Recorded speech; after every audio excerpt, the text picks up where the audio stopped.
Ya, assalamualaikum warahmatullahi wabarakatuh. Welcome back di channel Pengacara Santuy. Mudah-mudahan Anda semua selalu sehat, di lapangan rezeki, dimudahkan dan dilancarkan dalam menjalankan aktivitas sehari-hari. Amin, amin ya robbal alamin.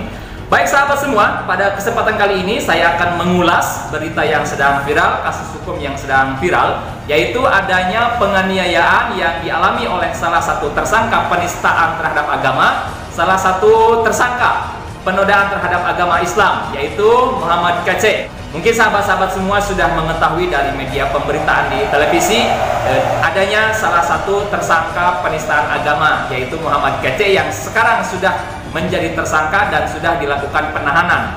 Nah, berita terbarunya, Muhammad Kece ini mengalami penganiayaan yang diduga pelaku penganiayaannya adalah salah satu tahanan terpidana kasus yang berkaitan dengan kasus Joko Chandra, dengan kasus suap Joko Chandra, di mana dugaan penganiayaan ini ya dilakukan oleh terpidana yang bernama Napoleon Bonaparte. Ia adalah seorang narapidana dari kasus Joko Chandra, ya, red notice terhadap Joko Chandra, ya, mantan seorang polisi juga, ya, petinggi polisi.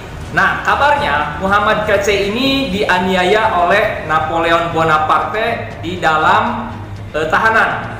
Nah, di dalam tahanan dia dianiaya, dan sekarang prosesnya Muhammad Kece ini kabarnya sudah melakukan laporan, ya, terhadap kepolisian. Nah, dari kasus ini menimbulkan pertanyaan-pertanyaan tentunya bagi kita. Pertanyaan pertama, apakah di dalam tahanan itu memungkinkan terjadinya kasus-kasus hukum baru atau terjadinya kasus-kasus pidana, kasus-kasus hukum? Nah, jawabannya, dengan adanya kasus penganiayaan yang dialami oleh MKC yang diduga dilakukan oleh Napoleon Bonaparte, ini juga menunjukkan bahwa kemungkinan terjadinya tindak pidana di dalam tahanan itu bisa saja terjadi, baik itu penganiayaan ataupun juga tindak pidana yang lainnya. Nah, kemudian pertanyaan berikutnya, apakah seorang narapidana yang dia sudah divonis oleh hakim, kemudian dia melakukan tindak pidana di dalam sel, di dalam tahanan, ya, sebagai narapidana, apakah dia dapat ditindaklanjuti? Apakah dia dapat dipidana lagi? Apakah dia bisa dikenakan sanksi pidana lagi?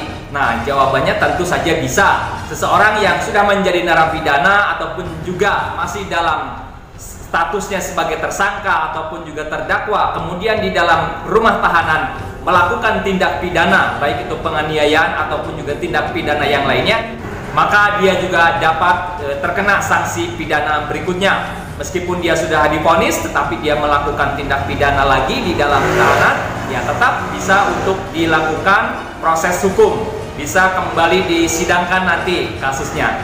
Nah, kemudian dari kasus penganiayaan yang dilakukan atau diduga dilakukan oleh Napoleon Bonaparte terhadap tersangka penistaan terhadap agama Islam, yaitu MKC, apa motif sebenarnya? Kalau memang benar dilakukan oleh Napoleon Bonaparte, seorang narapidana yang satu tahanan dengan tersangka penistaan agama Islam itu.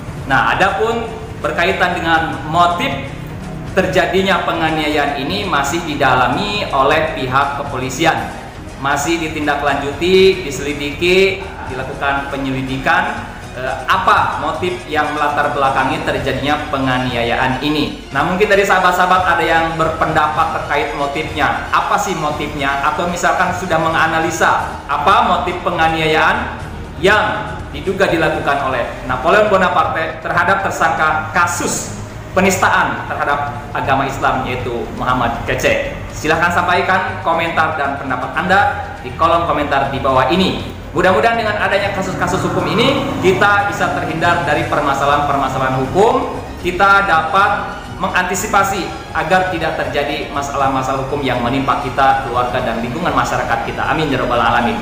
Jangan lupa dukung terus channel Pengacara Santuy. Tetap santuy. Billahi taufiq wal hidayah. Assalamualaikum warahmatullahi wabarakatuh.